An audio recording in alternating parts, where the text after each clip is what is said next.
एक गांव में एक पति पत्नी आदेश और श्यामला रहते थे। आदेश बहुत ही आलसी आदमी था और उसकी पत्नी अपने परिवार में एकमात्र पालन करता थी। उसकी पत्नी अपने आलसी पति से खुश नहीं थी क्योंकि वह कोई पैसा नहीं कमाता था और इधर उधर भटकता रहता था। अंजना, अंजना,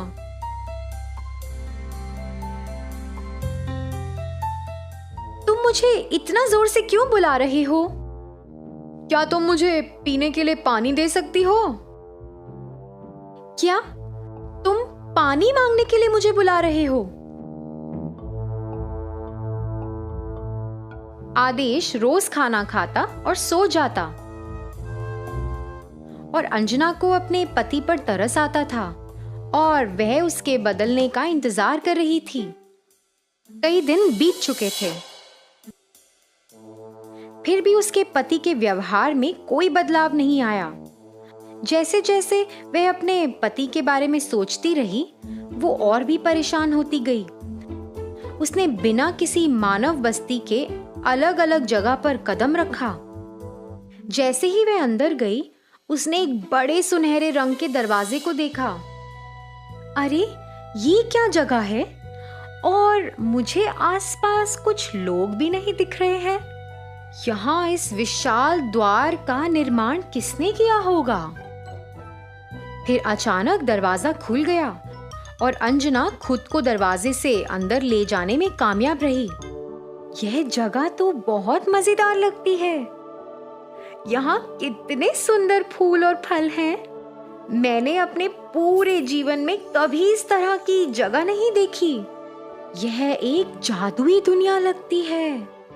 यह जानने की उत्सुकता में कि उसके आसपास क्या हो रहा था, वह चारों ओर देखने लगी। जैसे जैसे वह चलती रही, उसे पानी की छींटों की आवाज आ रही थी और जैसे ही वह उसकी ओर बढ़ी, उसने देखा कि पानी ताजा, साफ और काफी गहरा है। उसने लहर को आगे बढ़ते देखा और फिर अचानक उसकी नजर एक बूढ़े आदमी पर गई जो वहां बेहोश पड़ा था। वह उसके पास पहुंची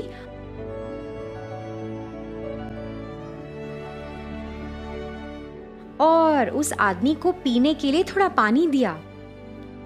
जैसे जैसे उसने पानी पिया, उसे होश आने लगा।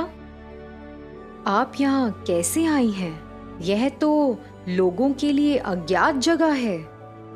मैं अपने विचारों में खोई हुई थी और अचानक इस जगह पर आ पहुंची। मुझे तुम्हें यहाँ देखकर खुशी हुई है। तुम क्या सोच रही थी? अंजना ने उसे अपने पति के बारे में बताया। मैं अपने पति के बारे में सोच रही थी और बहुत उलझन में थी। ना जाने क्या कर रही थी। तुम्हारा पति खुद को बदलने के लिए कड़ी मेहनत करेगा। मेरी बातों पर विश्वास करो और खुशी खुशी अपने रास्ते पर चलो। यह दरवाजा अजीब लग रहा है। अगर मुझे फिर से इन ऋषि मुनि से मिलना हो तो मुझे सिर्फ इस दरवाजे से आने की जरूरत है। जी धन्यवाद। अंजना ऋषि मुनि की बातों पर विश्वास कर खुशी से घर लौटी। आदेश एक गहरी नींद में था।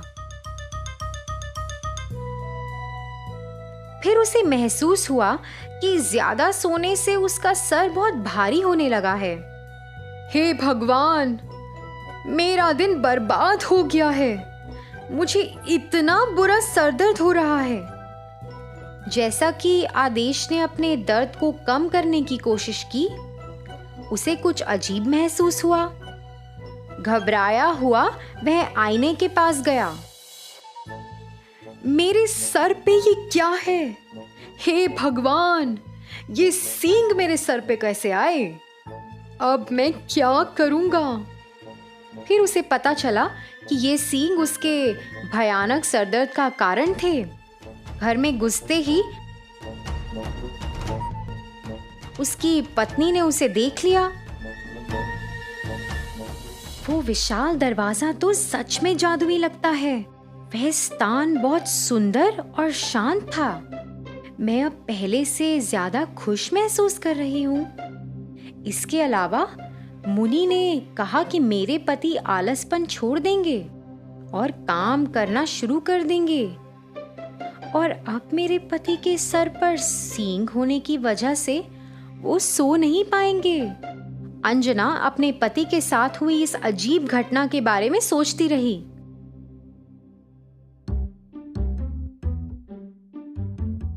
इस बीच उसके पति ने उसे बाधित कर दिया, यह जानकर कि वह अपने विचारों में खोई हुई है। अंजना, मुझे समझ नहीं आ रहा है, मेरे सिर पर सींग कैसे लगे? अगर कोई मुझे इन सींगों के साथ देखेगा तो क्या सोचेगा? आप चिंता मत करिए, जितना हो सके उतना काम करो। आपके काम करते समय सींग गायब हो जाएंगे। इस बात से आदेश को काफी सुकून मिला और वह अपनी पत्नी की बातों को सुनकर प्रेरित हुआ। उसने उसकी बातों को सावधानी से सुना और उसके साथ काम करना शुरू कर दिया। एक दिन आदेश ने देखा कि उसके सींग गायब हो गए हैं और वो बहुत खुश हुआ। वो अपनी पत्नी के साथ काम करता रहा और ऐसे ही कुछ दिन बीत गए।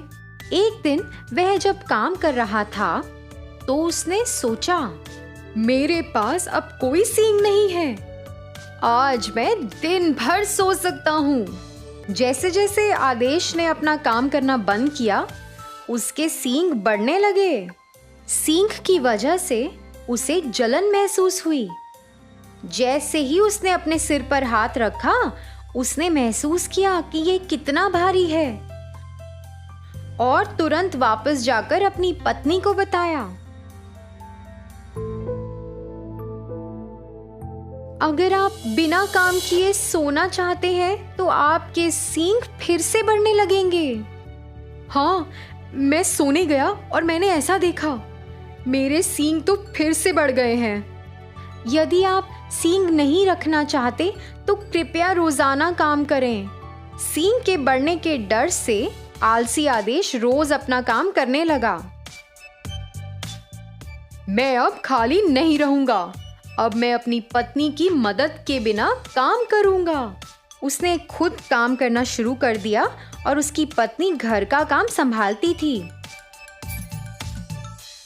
मैं संकट में थी और एक ऋषि मुनि से मिली जब मैं बड़े अजीब दरवाजे से अंदर गई थी। उन्होंने ही मेरे पति का चाल चलन बदला है। मैं उनकी बहुत शुक्रगुजार हूँ।